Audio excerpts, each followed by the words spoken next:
जय हिंद दोस्तों, जय हिंद, जय भारत। आप सभी का एक बार फिर से हार्दिक स्वागत है आपके अपने YouTube चैनल में।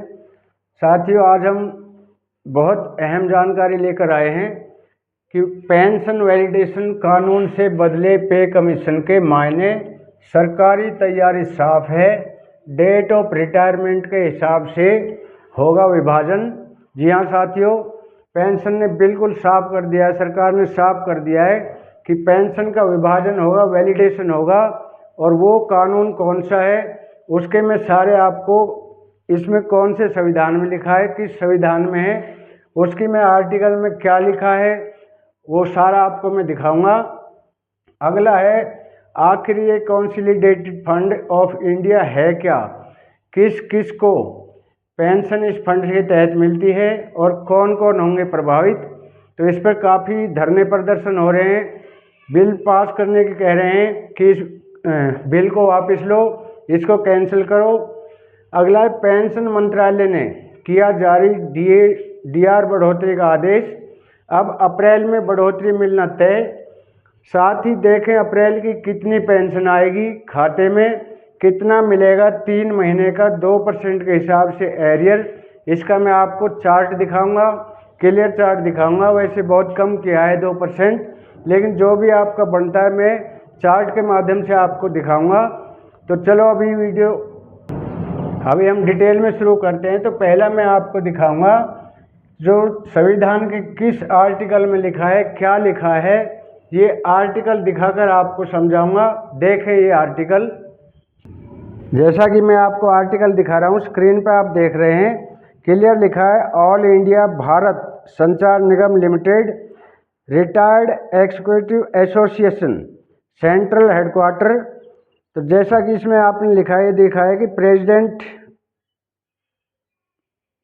एक मिनट रुक, प्रेसिडेंट वी चंद्रप्रथम, और नंबर इसमें दिया हुआ है AIBSNLREA/CHQ/2025/30, डेटेड 29 मार्च 2025।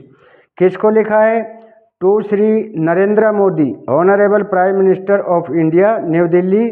सब्जेक्ट जैसा कि आप देख रहे हैं, part 5 of the finance bill 2025, validation of the central civil services pensioner rule and principles for expenditure of pension liabilities from the before further processing for concernment by honourable president of India.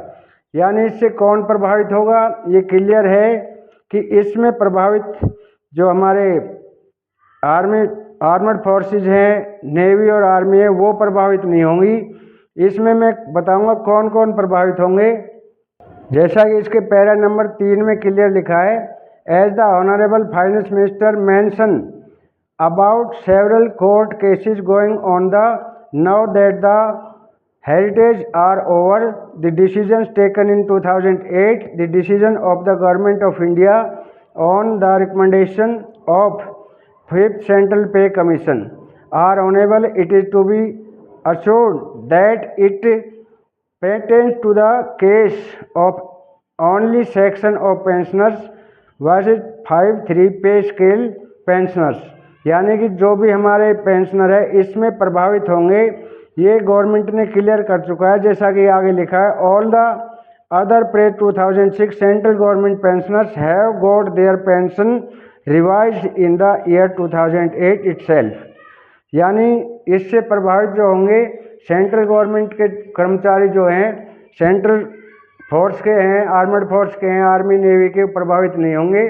बाकी जो भी इसमें दिया हुआ है, detail दी हुई है, वो इससे प्रभावित हो सकते हैं और गवर्नमेंट ने क्लियर लिखा है कि उसमें ये संशोधन कर सकते हैं।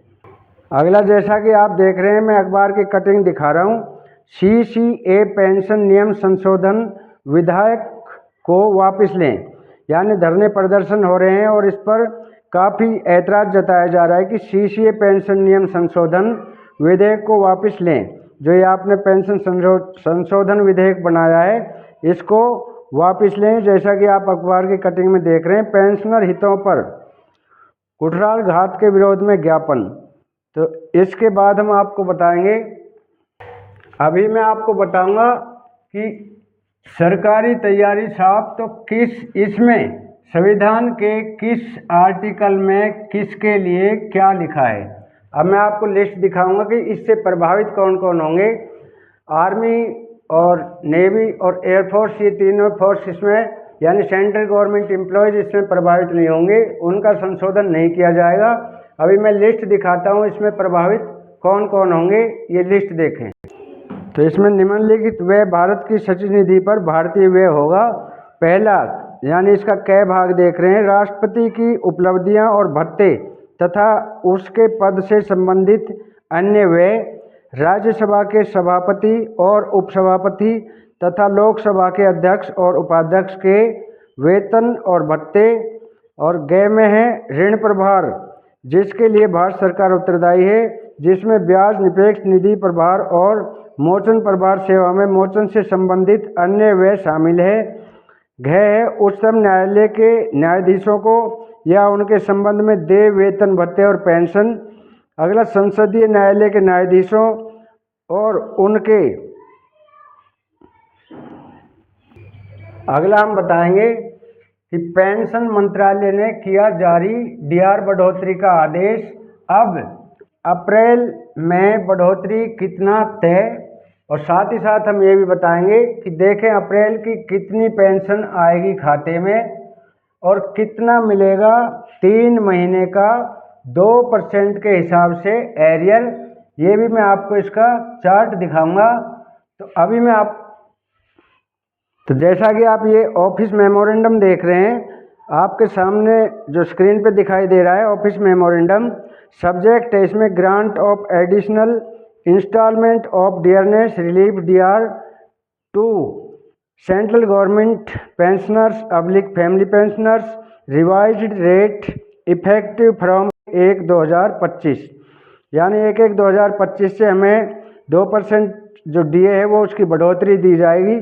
3 महीने का हमें इसमें एरियर मिलेगा और अप्रैल की पेंशन में आपका 2% के हिसाब से जो जितना भी आपका बनता है वो बढ़ के पेंशन आएगी। नेक्स्ट पैरा में लिखा है the undersigned is declared directed to refer to this department's office memorandum number 42/2/24 dated 30/10/2024 on the subject mentioned above and the state that the President is pleased to decide that the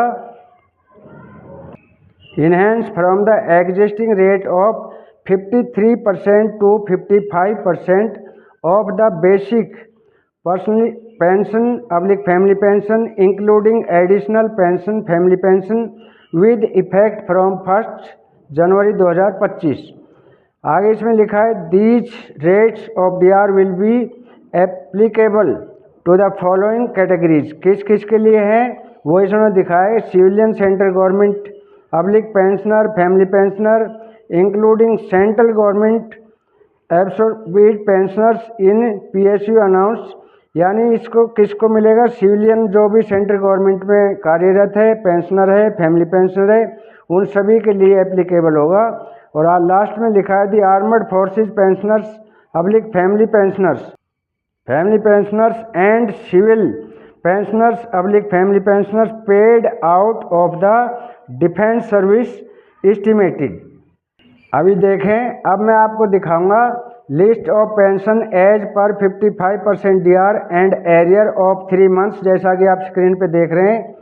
rate of 2% increase, यानी जो basic pension है ये red अक्षर में लिखा हुआ है। पहला जिसकी 9000 बेसिक थी उसका 53% से डीआर से 4770 रुपये, अब 55% के हिसाब से उनका हो जाएगा 4950 रुपये, यानी कितना इंक्रीज हुआ 180 रुपये का।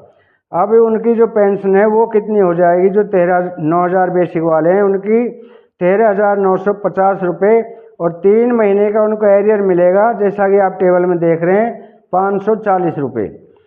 नेक्स्ट है 10,584, यानी जिसकी बेसिक 10,584 थी उनको 53% डीआर से 5610 रुपये मिल रहे थे, और अभी उनको मिलेंगे 55% के हिसाब से 5821 रुपये, और इंक्रीज कितना हुआ 212 रुपये, यानी 212 रुपये की बढ़ोतरी हो जाएगी, और टोटल उनकी पेंशन हो जाएगी 16,405 रुपये, यानी 635 रुपये का उनको एरियर मिलेगा 3 महीने का।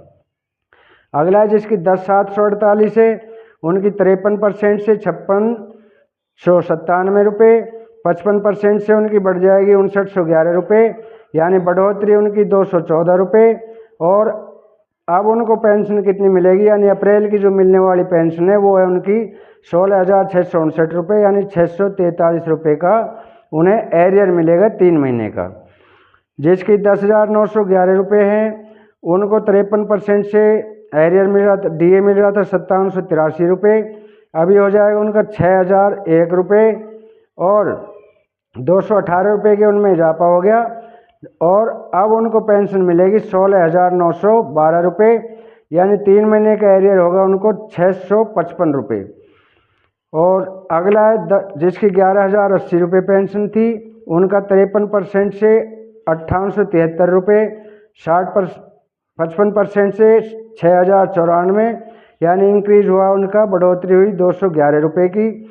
अब उनको टोटल पेंशन जो अप्रैल की मिलेगी वो मिलेगी 17,174 रुपये, 3 महीने का एरियर इनको मिलेगा 663 रुपये। इसी हिसाब से मैंने ये टेबल स्क्रीन पे डाल रखी है। You can take the screenshot of this table if you want to clear your doubt how much DA will be get in the pension of April.